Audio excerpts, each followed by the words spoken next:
Gentlemen, ladies, barbers, good morning, good afternoon, good night, whatever time you watching the video at.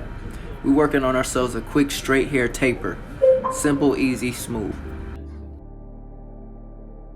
First, we're going to start out with our regular wall clippers at a 0 all the way closed. Just making in our bottom line for the fade. You're going to come in, you're going to put the bottom line for the back.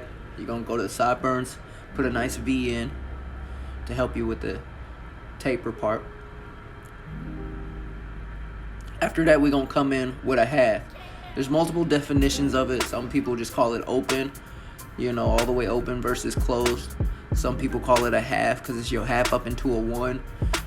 It's like halfway up. But basically, we just going to come in, put in at a 1/2 inch, keeping the clipper all the way flat to the scalp or to the skin. So you're making sure you're getting a nice even half all the way through that 1 inch or 1/2 inch spacing based off of the density of the hair. You can come in with a 2. We're going to come in and put our bulk baseline at the top of the fade. This basically eliminates, over compensating and going too low, too high up into your fade. You want to make sure you keep your spacing proper. Now we're going to come in with our half with a detachable clipper. No, 1.5. Sorry, 1.5. 1.5 with and it's detachable. Come up another inch from where you stopped with the original half line. Give yourself a good even spacing. You can be able to see everything you got going on. Next, we're gonna angle the clipper up a little bit after this section coming up. We're gonna angle the clipper up some, and that's gonna help you basically create another vertical line of fading while using the corner to go around the ears.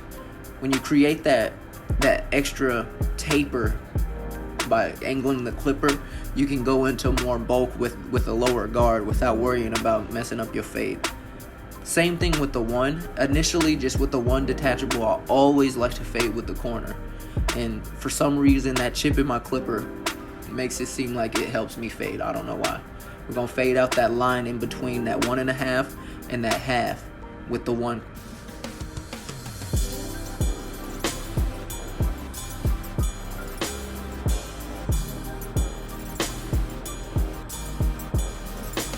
Notching technique, using the corner of the clipper, just notch into that bulk, those bulk areas that you would just bring the fade up if you were to keep the clipper flat, but you still need to take down some of the density. Instead of trying to get texturizing shears, just use the corner of your clipper as a notching technique. Now we're going to come in with the 1.5 wall guard.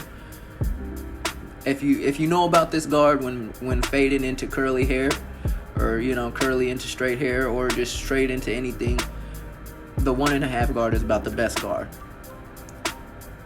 It's just super clean for going right into, low fades into bulk areas. It helps out a lot.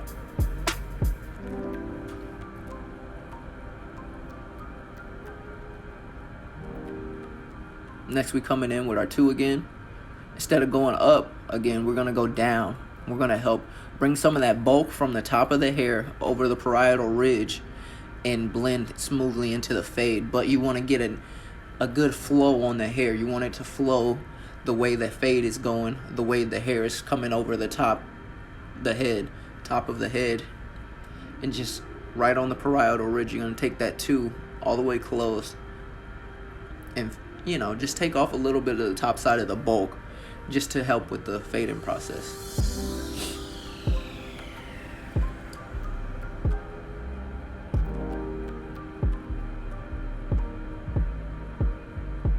Alright, then we're coming in with a 3. Sorry I didn't show the guard, but we're coming in with a 3, and we're gonna do the same thing we first did with the 2, but we're gonna, we're working on the fade up from the top to the sides now.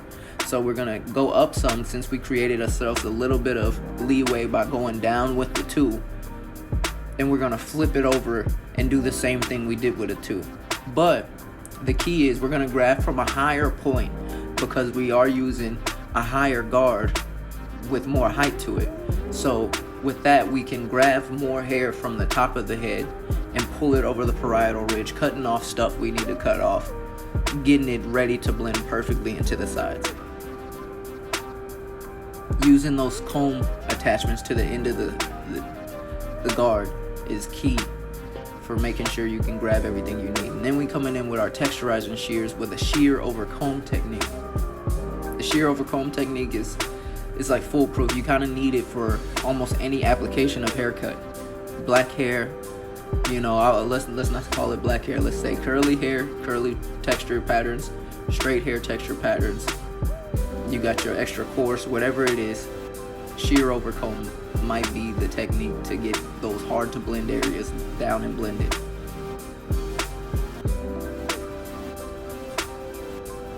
Real nice, real smooth, real simple. You know what to grab. The trick with this one though is to make sure you pull in the hair up with the comb. You pull what you need to fade up with the comb, and only cut what you need to cut. You want to angle the end of the comb from the top side of the head away from the rest of the cut, because if you dig too deep, you're gonna create another weight line at a lower point.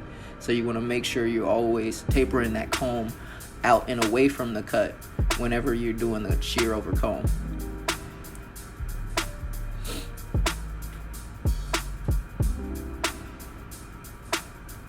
You know what I'm saying? That's a lot of bulk right there.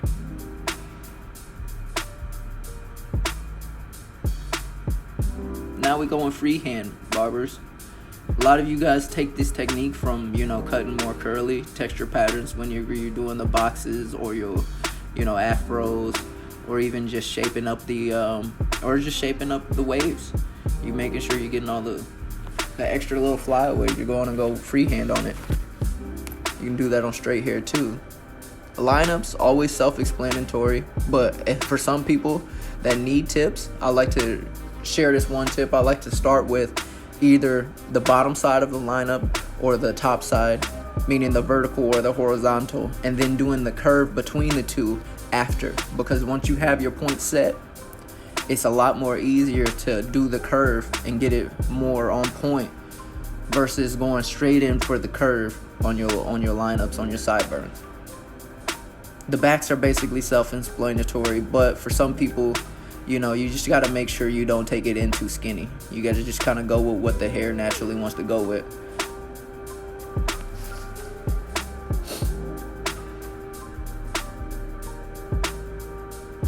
Using that corner of the clipper or the trimmer around the edge. It's key for getting those nice rounds using corners. There's no way you can get a round out of a straight.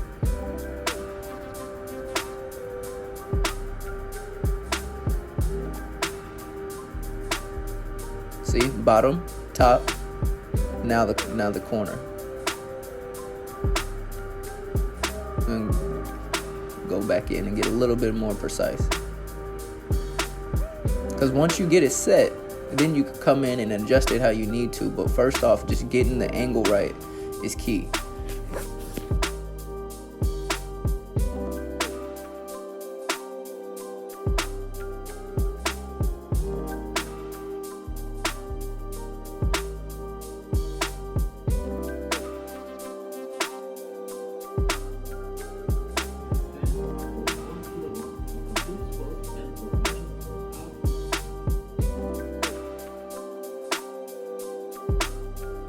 Alright guys, I appreciate you checking me out on this taper here today with the hair surgeon, the doctor. I want you guys like and subscribe for more. Alright, peace.